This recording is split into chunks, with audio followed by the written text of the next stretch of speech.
and who had a great empire. He was a true king. His empire went through China and what used to be called Persia. Today it's called Iran. But it was a big king. He had conquered many countries and many cities, won many battles, and everywhere he went, people talked about the great deeds that he did, the daring attempts he made on the battlefield. He was just a great, great warrior. So this story, though, does not happen when the king went to war. This happened when he was not at war. He was at home and decided to go hunting with some friends of his. They were going to go hunting for some food. They were going to look for some animals that they could hunt and kill so that they can cook them and eat them. And so they went out. There were a number of friends that were happy to go hunting with the king. And so they went out. They had their bows and arrows, and they were riding on their horses. And behind them came all the servants. The servants had the hound dogs. The hound dogs would go and try to find some animals that they could kill, and so that the hunters could kill and eat and bring them back. And they were expecting to get a whole lot of food that day, to get a lot of animals. And along with them, along with the king, Genghis Khan was his name, his hawk came with him. He had a pet hawk, his favorite hawk. And the hawks in those days, they were trained to help their masters hunt. So what the hawks would do, when the masters would give them a command, they would fly high in the sky and they would circle around looking for some prey, looking for animals. And when they would find like a deer or a rabbit or something, then they would swoop down where that animal was. And so that's how the masters knew where to go. Well, everybody was pretty happy that day when they started out, but when it got to the late afternoon, they hadn't caught any food. So the hunting party, all the people started going back to their castle, to where the king lived, and the king decided to take a little different path. All day long, he had been thirsty, but he hadn't taken time to drink because he was busy hunting. And the day was kind of hot, so by now he was very thirsty. His pet hawk left, so he didn't worry about it because the hawk knew where home was and would always fly back home. He would just go out sometimes on his own. So the king was riding along slowly, and the path that he took went in a valley that was between two mountains. So he was riding along there, and he remembered a brook that was nearby. And he thought, wow, if I could get some of that water, that would be great. But when he got there, he realized it was dried up. In fact, all of the little streams and brooks around there, they were dried up because it had been a long, hot summer. And there had been no rain, so no water to fill up the brooks. Well, the king was getting thirstier by the minute. And as he rode along, he was able to spot a little trickle of water coming from a rock. And he thought, if I could just get a little bit of that water, I would be able to drink. So he got his his silver cup out of his hunting bag, and he put it up to that little trickle of water, which was only coming like a drop at a time. Drip, drip, drip, drip. When there had been a lot of rain, it would just be pouring water. But right now, it was just dripping water. And so he waited patiently to fill up that cup. And when it was full, he lifted up the cup to his mouth to be able to drink. And you know what happened? This whirring sound came in and came down and knocked the cup right out of his hand. The cup fell to the ground and all of the water spilled. And the king thought, who could do this terrible thing? And he looked up and he saw his pet hawk. And he was like, wasn't very happy about that.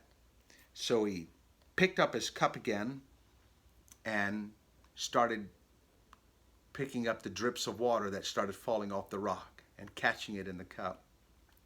And as he did, he waited this time only for the cup to be about half full.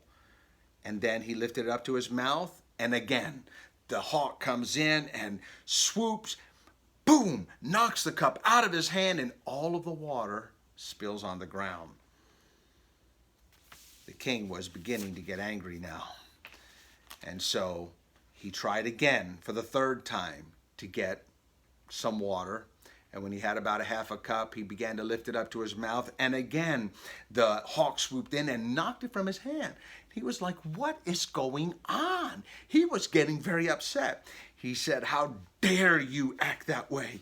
If I had you in my hand, I would wring your neck. He was so angry. Oh, he was mad.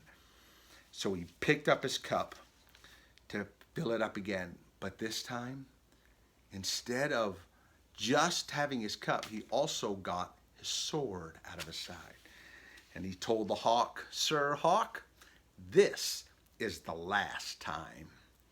Well, he caught some water in that cup, and he had no sooner started to get it towards his lips when that hawk, being prepared, came and knocked that cup out of his hand. But the king was prepared too, and Genghis Khan with a sword, real fast, just cut that hawk right out of the air, and boom, that hawk landed on the ground a little ways from him. And the king, in fury, said, that's what you get for all of your trouble. Well, he looked for his cup, but this time the cup had fallen in between a mountain crack that was too far for him to reach, so he didn't have his cup anymore. And so he realized if he was going to have that water, he was going to have to climb up to where the water was trickling down from. So he did. It was hard work climbing up there. It took a little while, and every step that he got closer, he was getting thirstier and thirstier. And when he got to the top, he saw the pool of water that was dripping and trickling down over that he was trying to catch and drink. He also saw what was in the pool of water. This huge snake of the most poisonous kind. And he realized that the venom, the poisonous venom from the snake, was getting into the water. And if he would have drank that water that was dripping down, he would have died. And that's when the king stopped and forgot about being thirsty and remembered that pet hawk, remembered how that hawk was trying to save his life. That hawk was being a friend to him. And he said, how did I pay him back? He was trying to save my life and I killed him. Well, he hurried up and climbed back down the bank, back to where the hawk was. It was too late. The hawk was already dead. Well, the king, Genghis Khan, picked up that hawk and put him in his hunting bag and rode home that day. And he said to himself, I have learned a very, very sad lesson today. And that is never to do anything when you are angry. Kids, we all get angry sometimes. Everybody gets angry. Sometimes it's big things, sometimes it's little things, but we all get angry. But we make a mistake whenever we act out against people because we are angry. Sometimes we'll do things that will hurt people. Sometimes we'll break things or hit things or throw things or say things that are very mean. That's why we can't let that anger rule over us just because it feels angry. We feel angry because of it, that we're going to do whatever it wants us to do. Oh, no, no, no. We need to be a greater king and rule over that anger so that even when we are angry, we don't let that anger control us. We stop, we wait, you can count to 10, you can think about something else, you can say a word of prayer, you can find another way to wait. Don't act while you're angry, because when you're angry, you can't tell when somebody is trying to actually help you. So learn to control that anger first so that you can find out what's going on. Don't learn the lesson the hard way like Genghis Khan did. Let's learn from his mistakes. And thank you for joining me on this Story Hour with Pastor Sanzo.